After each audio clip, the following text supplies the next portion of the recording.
guys, welcome back to my channel SciTech Guru. In this we're going to do the CPU throttling test comparison between all of these three Snapdragon 870 chipset mobile phones which I'm having right now. So this is a question which has been requested by a few of my subscribers asking me to do this kind of comparison side by side.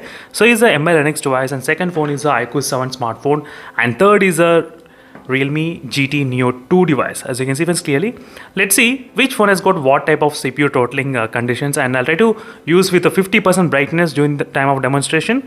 There is no GT mode, there is no ultra game mode, there is no game turbo mode during this process of testing. I'm not enabling anything, nothing at all. Only CPU throttling application I'm trying to run in all the three smartphones. In this way, we'll be able to understand what is happening with the throttling results and what is happening with the temperature results as well. These are the few things which you should be definitely take care. So right now, let me show you all the background applications are completely clear in all the three smartphones. You can clearly see. Let me open CPU throttling application. So here's the CPU throttling application which I did open, and let's go to the settings option and show you same settings I'm trying to use, which is 100 threads. So I'm trying to use for the 15 minutes of time. So yes, 15 minutes, not 30 minutes. So 15 minutes should be kind of okay. So 30 minutes is kind of very intense kind of testing only. I'll try to use the 30 minutes. But right now this is my first time doing side-by-side comparison.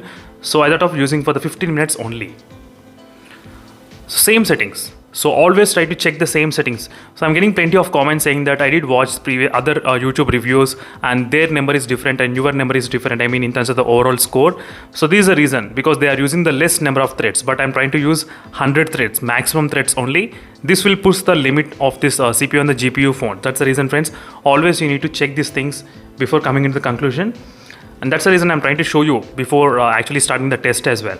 So right now let's check the temperature is of close to 30 and 30. Wow, that's fantastic temperatures. All the three smartphones exactly same temperature. You can clearly see. Now this will give the clear idea what is going on with the temperatures after 5 minutes and after 10 minutes as well. We'll be able to observe what is happening with the temperatures 30.4 and 30.4 as well. You can clearly see. So now let me start the test right now. Let's start the test 1, 2 and 3. So all the three smartphones are started with the same kind of testing method. You can clearly see here. And again, I'll be back after maybe close to 5 minutes of time. In 5 minutes, we'll be able to understand what is happening with the graph, what is happening with the temperatures. These things we'll try to definitely focus. And this is the new phone, which I did get only 2 days back. And these two are I'm trying to use for the past few months. So these two phones are completely old phones, which you can take into the consideration if you want. And even the battery percentage is not that less. Right now it's kind of 98%, 96 and 95 in terms of the battery percentage. So overall it's kind of very high percentage only battery level. So you should not be worried about those. So we need to check the temperatures, how it's increasing. So in the beginning, all the three smartphones are exactly 30 degrees Celsius. Now let's check 33.4, 32, 34. You can see how the temperature started to increase. So first phone to increase high temperatures is the Realme GT Neo 2. Realme GT Neo 2 is getting higher temperatures first, and 34.2, 32.6 and 34.6. It's increasing higher and higher. And MI Linux is also trying to compete with this Realme GT Neo 2 in terms of the temperatures. 35.4, but Realme GT is leading its way to 36. Right now it's 35. And in the middle, iQOO 7 is kind of staying around 33 Celsius. You can see the temperatures, it's not increasing that much. 35.8 is the highest. 35.8 is also highest. So again, I'll be back after 5 minutes of time. Then we can actually discuss more details what is happening between these three smartphones. So right now, as you can see friends, we did get close to I think 8 minutes of time exactly. Right now it's of 7 minutes and 50 seconds. And you can see the graph. Look at the graph how it is between all the three smartphones. And the iQOO 7 is maintaining only single color, one color only maintained, green color. And we can actually see two different colors even in the both phones as well, light green and dark green. You can clearly see three colors in the MI Linux device, one color and two colors. So let me check the temperatures 37.8 degrees Celsius and 38.6 degrees Celsius in the iQOO 7 device, and 39.2 degrees Celsius in the Realme GT Neo 2 device, 39.2, 38.8 and 38 degrees Celsius. You can see how the temperatures are maintaining between all the three smartphones. So very close to each other, nothing much huge difference. So right now So results are slightly kind of MI Linux device is getting 37, 38. When comparing between all the three smartphones, you can clearly see what is going on. So you can try to look at the graph. So this graph will give you the clear idea what is happening between these phones exactly. So right now we did get close to 10 minutes of time, exactly the time. You can clearly see the time what is happening, 39.2 degrees Celsius and 39.4. Slightly higher temperatures maintaining in the Realme GT Neo 2, little bit but not huge. So these two phones are getting close in terms of the temperatures wise.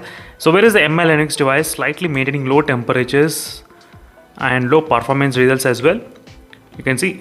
So the only problem with the MI 11X is regarding the MIUI optimization. So MIUI optimization will not allow to play the mobile at high performance level consistently. Whenever the mobile detects high temperatures, the performance will decrease immediately. That's the reason why few of the users are actually switching into installing Pixel ROM and OnePlus ROM in the MI Linux device to experience really good stability.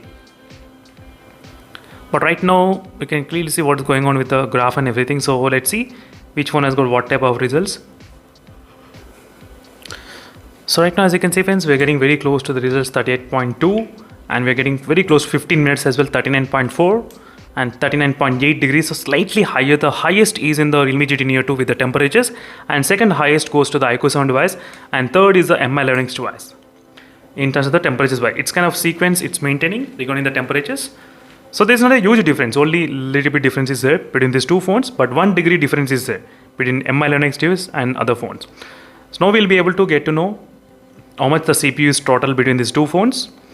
And finally we got the results, and CPU total up to 92% in the iQOO 7 device is the highest so far, and next is the 90%, and third is the MI 11X device 76%. So no doubt why a lot of users are actually using custom ROMs in the MI Linux device, mainly because of the MIUI optimization. So you can see the highest did reach up to 3,34,000 is the highest point, average 2,79,000. 2,48,000 is the average. So this is scores which the MI Linux device has got. Next is the iQOO 7 device, which has got about 3,21,000, 3,07,000, 2,87,000 is the minimum. And let's compare side by side between these both phones what is happening. So right now the highest is 3,34,000 in the Realme GT Neo 2. Average is 3,14,000. Minimum is 2,95,000 between these both phones. You can see CPU totaling comparing these both phones. CPU total up to 90% and 92% between these both devices, very close to each other friends. So this is one thing which I definitely say that in terms of the performance wise, these both phones are slightly very close to each other. Only thing is that the UI needs to be optimized in the Realme UI. That's what the one thing is pending from the Realme. That's the reason why I'm eagerly waiting for the Realme UI 3.0, which can fix few of the optimization issues in this device. So performance wise, very close, these both phones, no doubt in that. I can definitely say that. So even in temperature, slightly higher temperatures in the Realme GT Neo 2, just a little bit, but not a huge, just a little bit. This is a quick comparison between all of these three smartphones in the CPU totaling test. And that's it friends, thank you for watching this video and stay tuned for more updates. In case if you have any other queries, let me know in the comment section below. Meanwhile, signing off and bye.